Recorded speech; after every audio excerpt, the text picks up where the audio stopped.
La humanidad, desde sus comienzos, ha compartido su conocimiento a través de la escritura, que nos ha permitido evolucionar apoyándonos en todo el conocimiento acumulado por generaciones anteriores. Primero fueron dibujos sobre piedra, luego pergaminos, libros y hoy en día dispositivos electrónicos. Cuando leemos un texto o libro es como si entrásemos en lo más profundo del cerebro del autor y nos llevásemos parte de su conocimiento a nuestro cerebro físico. Por así decirlo, nuestro cerebro se construye con nuestra experiencia y pedacitos del conocimiento de otras personas.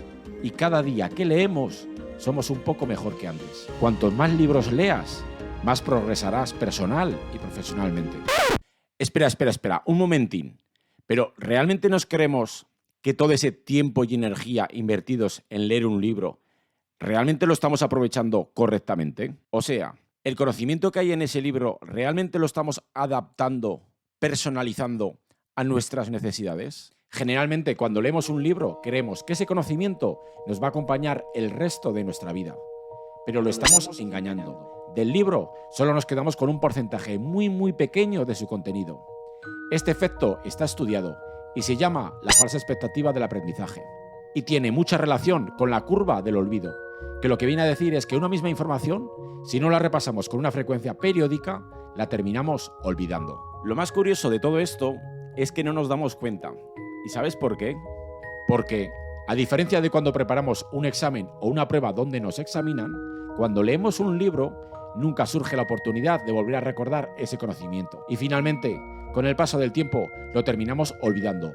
O como mucho, nos quedamos con alguna idea principal, si hay suerte. Y si realizamos un resumen, como suele ser en papel, termina en alguna carpeta o archivador que jamás volvemos a leer. ¿Todavía lo dudas?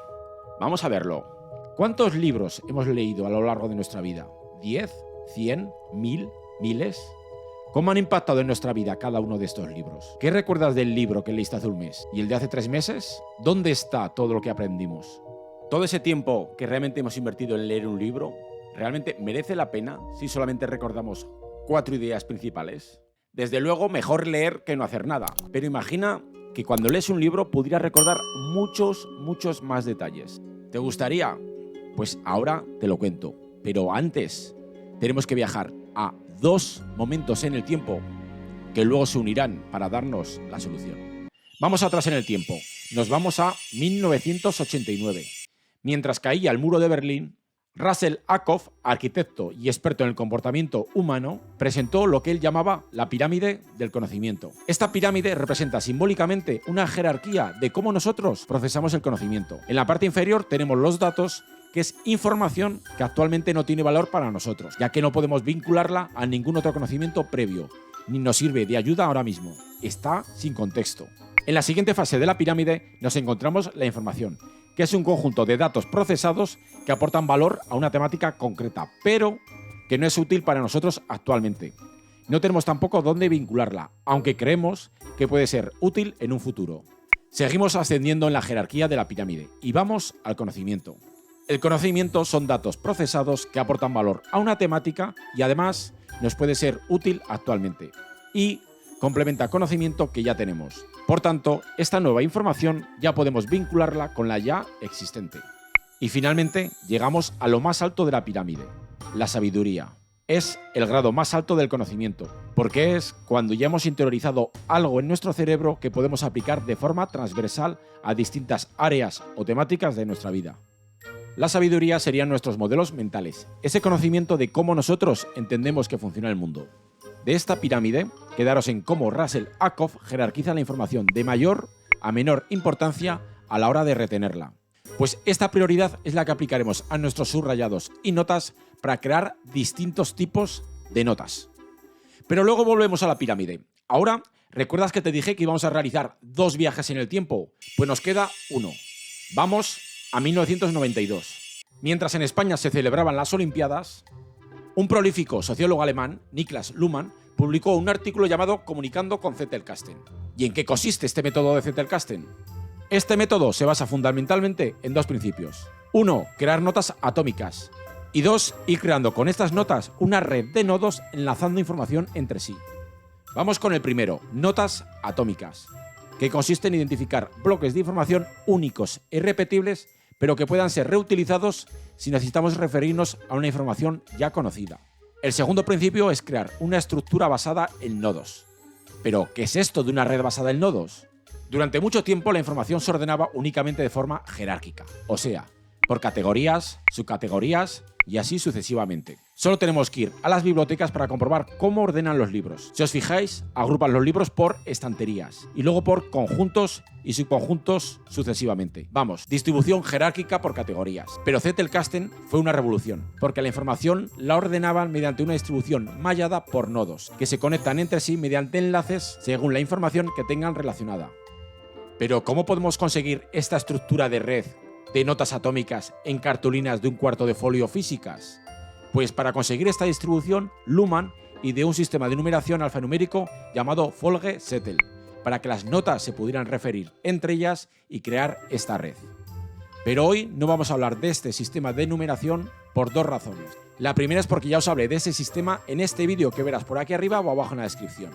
Y la segunda es porque hoy en día, con las nuevas tecnologías, ya podemos replicar una estructura en red sin necesitar el sistema de Folgezettel de Luhmann. De hecho, una adivinanza. ¿Te suena qué gran empresa ordena en red toda la información del planeta? Pues has acertado. Google, el mayor buscador del planeta, organiza toda la información mediante nodos y enlaces entre sí. Es como un Zettelkasten, pero de todas las páginas web del planeta. Y si la usa Google, ¿por qué no usarla nosotros? Pero aquí nos encontramos con un hábito o costumbre que necesitamos cambiar para poder integrar este sistema de organización en red. Y es que para evitarnos un sistema de numeración como Folgezettel y replicar la distribución de Google, necesitamos empezar a leer en dispositivos electrónicos, por ejemplo, Kindle, y dejar de leer formatos físicos. Gracias a las nuevas tecnologías y a los dispositivos electrónicos de lectura, podemos crear notas atómicas y crear enlaces entre ellas. Y de esta forma crear nuestro propio Google. Sí, has oído bien, es crear nuestro propio Google con nuestro conocimiento. Pero para unir los dos puntos anteriores, la pirámide del conocimiento y Zettelkasten, vamos a necesitar dos cosas. Una es empezar a leer en dispositivos electrónicos. ¿Por qué es importante leer desde dispositivos electrónicos o lectores digitales? Hasta ahora leíamos libros o textos en formato físico en papel. Y si realizábamos algún resumen en papel, acababan cogiendo polvo y durmiendo en algún archivador como si fueran un expediente secreto. Ahora, con ebooks, móviles o tablets, nos van a permitir capturar textos con distintas marcas de colores, jerarquizar la información mediante distintos tipos de comandos. Todo esto mientras leemos al vuelo, incluso crear nuestras propias notas sobre el texto original del autor. Y lo más importante, todo lo que subrayemos y anotemos ahora se puede exportar con herramientas de forma automática a nuestro propio sistema de notas. Y pasamos a lo segundo que vamos a necesitar, nuestro sistema de notas digitales o también llamado nuestro cerebro digital. Y es que gracias a herramientas como Obsidian, que es la que yo recomiendo, o Notion, o ROM Research, o muchas otras que hay, ya podemos crear hoy en día nuestro propio cerebro digital, o sea, nuestro sistema de notas. Y esto es importante, cuando aprendemos algo nuevo, imaginad que creamos una nota de eso nuevo. La mejor forma de aprenderlo es enlazar esto nuevo con algo que ya conozcamos, que ya tengamos interiorizado. Y si está en forma de nota, mucho mejor, porque lo que haremos es esta nota de algo nuevo, la enlazaremos con alguna nota que tenga algún tipo de relación, de tal forma que la podamos anclar, relacionar con eso nuevo. Así, esto nuevo complementará la información de eso que ya sabíamos y será más fácil recordarlo. Y esto se consigue gracias a tener un sistema de notas, un cerebro digital que nos va a permitir ir integrando nuevas notas con nuevo aprendizaje en lo que ya sabíamos, en lo que ya teníamos interiorizado. Ahora vamos a empezar a unir todos los puntos anteriores. Recapitulamos. Tenemos la pirámide del conocimiento de Russell-Ackoff, el método Zettelkasten. Tenemos nuestro lector digital y también tenemos nuestro cerebro digital o el sistema de notas y resúmenes. Como estáis viendo, gracias a los subrayados por colores y marcados que nos permiten los lectores digitales, podemos aplicar la pirámide del conocimiento. Luego, gracias a herramientas externas como Obsidian, Notion, ROM Research y muchas otras, podemos exportar estos resúmenes desde los lectores digitales a nuestros sistemas de notas distribuidos en red, como hace Google. Pues ahora vamos a ver los 4 procesos que, gracias a las funcionalidades de las nuevas tecnologías, podemos realizar al mismo tiempo que leemos para conseguir aplicar la pirámide del conocimiento y Zettelkasten a nuestros resúmenes de textos o libros. Estos 4 procesos se agrupan bajo la técnica de lectura, captura y resumen por capas y red. Para los amigos la llamaremos la técnica de resumen por capas y red. Vamos con la primera funcionalidad o proceso: crear capas por colores para clasificar luego por distintos tipos de notas o elementos. Si estás usando una app de dispositivos móviles, por ejemplo, en el caso de usar la app de Kindle, que es la que yo te recomiendo, te permite usar hoy en día hasta 4 colores de subrayado, tanto para móvil como para tablet, pues puedes dedicar varios de ellos a subrayar cada una de las fases de la pirámide del conocimiento. Pero si no usas una app para leer, sino que lees desde un ebook o libro electrónico como Kindle, un truco: cuando subrayas con el único color que te permiten algunos libros electrónicos, como el Kindle, puedes incluir una nota indicando el color. Por ejemplo, puedes escribir una nota, guión rojo, y luego puedes usar esta nota para colorearlo precisamente de ese color o clasificarlo en la fase de la pirámide que tú quieras. Ahora que ya sabemos marcar con distintos colores, incluso en dispositivos que solo permiten un color, vamos a ver cómo aplicar la pirámide del conocimiento de Russell Ackoff a un libro o texto. Bueno, imaginad que empezamos a leer ese libro o texto y mientras lo estamos leyendo nos encontramos con partes del texto que nos pueden llegar a ser útiles no a corto plazo, sino a medio o largo plazo. O sea, es una información que no es útil ahora ni podemos enlazar con notas existentes. Estamos hablando de la fase de la pirámide llamada información. Entonces, en ese caso la marcaremos con un color concreto. Por ejemplo, el color naranja. Imaginad que seguís leyendo el libro y esta vez os encontréis con una parte del texto que realmente sí que es útil a corto plazo. O sea, que ya podéis enlazar con notas ya existentes que hablan sobre ese tema. Imaginad que es una parte del texto que habla sobre la empatía y ya la podéis enlazar con otra nota que ya teníais sobre la inteligencia emocional. Estamos hablando ya de que esto sería la fase del conocimiento. Por tanto, la marcaremos con otro color concreto. Por ejemplo, la marcaremos de color azul. E imaginad que continuáis leyendo y os encontráis otro bloque que este es transversal a varias áreas. O sea, este modifica vuestra forma de ver el mundo. Este ya actúa sobre vuestros modelos mentales.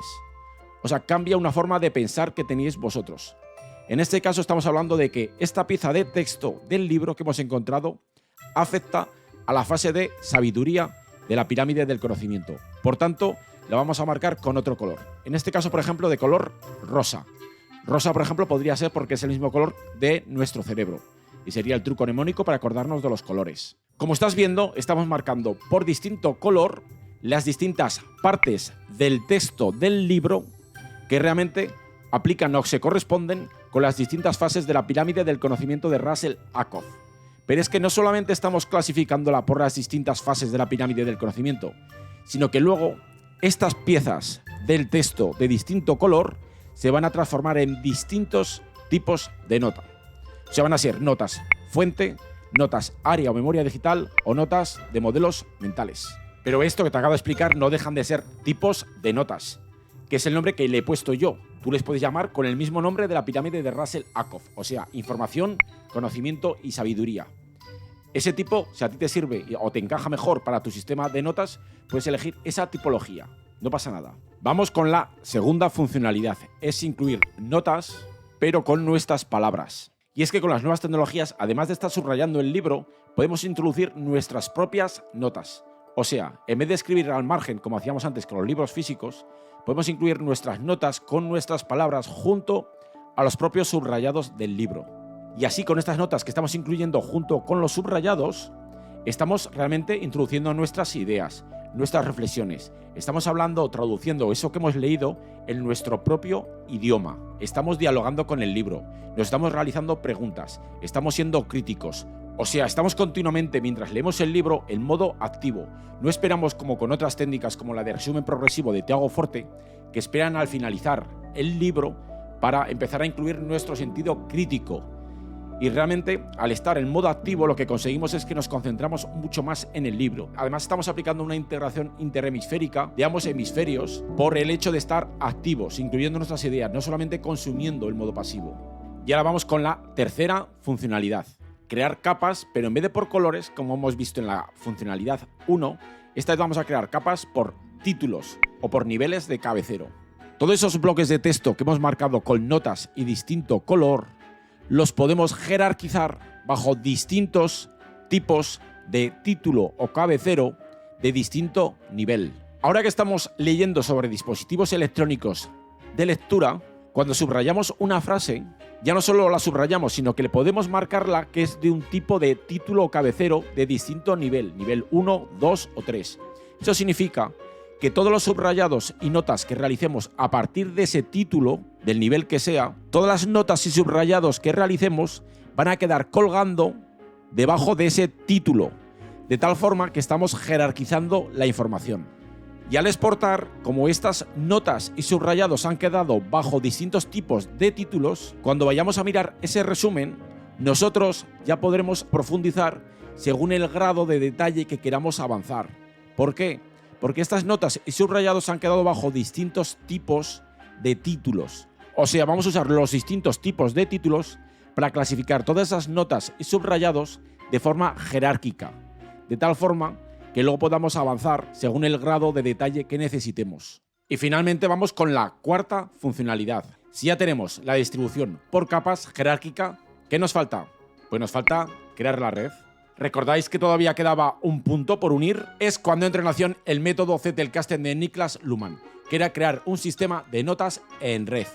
Y es que además de incluir notas con nuestras palabras en esos subrayados, en esas mismas notas podemos incluir enlaces a otras notas existentes que haya en nuestro sistema que hablen sobre esa temática y de esa forma enlazar el conocimiento del libro, de ese bloque de texto del libro, con otra nota que ya existiese en nuestro cerebro digital o en el sistema de notas. Por ejemplo, si yo estoy leyendo el libro y veo una parte del texto que habla sobre la empatía y esa parte del texto amplía la información que ya tengo sobre ese tema en otra nota externa ya existente, entonces yo en ese subrayado incluiré una nota donde puedo colocar ya un enlace, si conozco el nombre de la nota externa existente, donde desde esa nota le echaré un enlace a esa nota externa. ¿Por qué? Porque amplía la información. Y si no recuerdo el nombre de la nota externa que hablaba sobre ese mismo tema, puedo colocar una etiqueta que se llame procesar.